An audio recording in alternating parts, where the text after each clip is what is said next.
संघ Mollusca. Introduction. Mollusca शब्द Latin भाषा के मोलिस से बना है, जिसका सामान्य अर्थ सॉफ्ट अर्थात कोमल है। ये अत्यधिक कोमल शरीर वाले सदस्य हैं, इसीलिए शरीर की सुरक्षा हेतु इनके शरीर पर कैल्शियम युक्त कवच पाया जाता है। इनकी लगभग 80,000 जीवित और 40,000 विलुप्त जातियां ज्ञात की जा चुकी हैं। मोलस्का जंतुओं से प्राप्त होने वाले कवच का उपयोग बटन, मोती आदि बनाने में होता है। इसके अलावा पूजा पाठ में बजाया जाने वाला समुद्री शंख, कौड़ियाँ आदि मोलस्का जंतुओं से ही प्राप्त होते हैं। अरस्तु ने इस संघ के विभिन्न सदस्यों का वर्णन किया, जबकि 1650 में जॉनस्टन ने इस संघ का नाम मोलस्का रखा। संघ मोलस्का के सामान्य लक्षण। इस संघ के अधिकांश सदस्य समुद्री, अलवणीय जल में अथवा कुछ नम भूमि पर पाए जाते हैं। इनका शरीर कोमल और श्लेष्मिक होता है। इनका शरीर त्रिस्तरीय होता है। इनके शरीर में द्विपार्श्व सममिति पाई जाती है, किंतु अनेक सदस्यों के शरीर में ऐंठन के कारण कुंडलित होने पर इनका शरीर असममित हो जाता है। शरीर पर देह भित्ति से तैयार मेंटल नामक आवरण होता है, जिससे कैल्शियम युक्त कवच का स्राव किया जाता है। इनके शरीर में पाचन, परिसंचरण, उत्सर्जन एवं तंत्रिका तंत्र विकसित होते हैं। कुछ सदस्यों की मुख गुहा में भोजन को चबाने के लिए रेडुला नामक अंग पाया जाता है। इनके शरीर में खुला परिसंचरण तंत्र होता है। इनके रुधिर में हीमोसाइनिन वर्णक के कारण रुधिर का रंग नीला या हरा सा दिखाई देता है। इनमें उत्सर्जन मेटानेफ्रीडिया द्वारा होता है।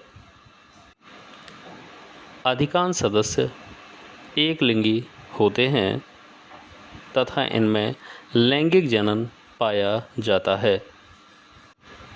अब समझेंगे संघ मोलस्का का वर्गीकरण। संघ मोलस्का को 7 वर्गों में बांटा गया है। वर्ग मोनोप्लेकोफोरा, वर्ग पॉलीप्लेकोफोरा, वर्ग गैस्ट्रोपोडा,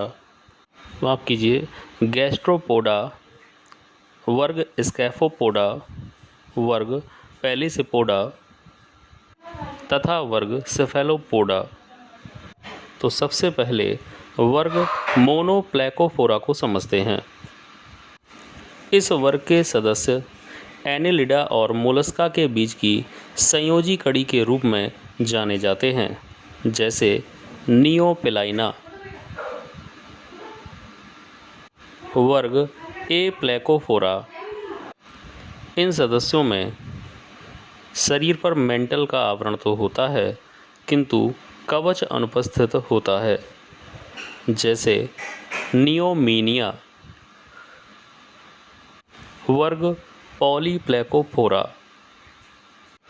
इनके शरीर पर कैल्शियम युक्त प्लेटों का कवच पाया जाता है। ये प्रायः समुद्री जल में चट्टानों पर चिपके हुए मिलते हैं। इनमें ट्रोकोफोर लार्वा अवस्था पाई जाती है, जैसे विभिन्न प्रकार के काइटन। वर्ग गैस्ट्रोपोडा। ये सदस्य समुद्री जल, तालाब, झीलों, सरिताओं या गीली मिट्टी में पाए जाते हैं।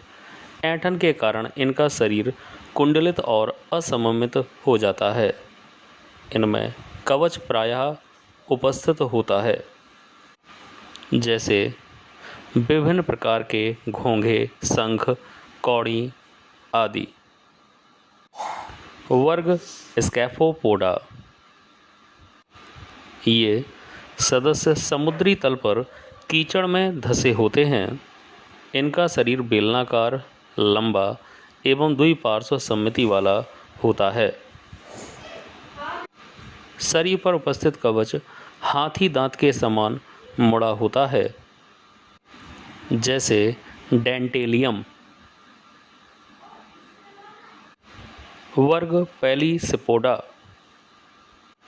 ये समुद्री या अलवड़ीय जल के सीपी होते हैं। इनका शरीर पार्श्वों में चपटा होता है। मेंटल महीन किंतु कवच काफ़ी मोटा होता है। इस वर्ग के कुछ सदस्य मोती का निर्माण भी करते हैं, जैसे पर्ल ऑयस्टर अर्थात पिंक टेडा वल्गेरिस, लैमेलिडेंस आदि। अब है आखिरी वर्ग सेफेलोपोडा। ये सबसे अधिक विकसित मोलस्क प्राणी हैं। इनके सदस्य छोटे से लेकर विशालकाय तक हो सकते हैं। इनमें मेंटल काफ़ी मोटा होता है, किंतु कवच प्रायः अनुपस्थित होता है।